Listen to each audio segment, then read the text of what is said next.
Ito po yung crepe, mga kabayan. Yan. Lagyan natin ng Nutella. Hindi natin masyadong dadamihan kasi pakainin ko din ito si mama. Niluto natin ito sa butter. Kaya masarap talaga to. Tapos ibibilot natin yan. Mga kabab, ibibilot natin ang ating crepe. Yan. Mainit. Jaran. Crepe. Nakaluto na po tayo. Hintayin na lang tayo ng adnan at kakain na tayo. Ito po yung ginawa kong crepe.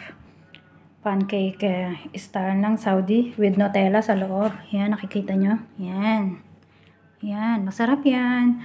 Siyempre, yung ininit na lang natin lukaymat. At yung ating shorba with boiled egg. Yan po, para maiba naman. At siyempre, ang ating shorba ay Pinoy style. Yan, may boiled egg. Black lemon. Ating orange juice.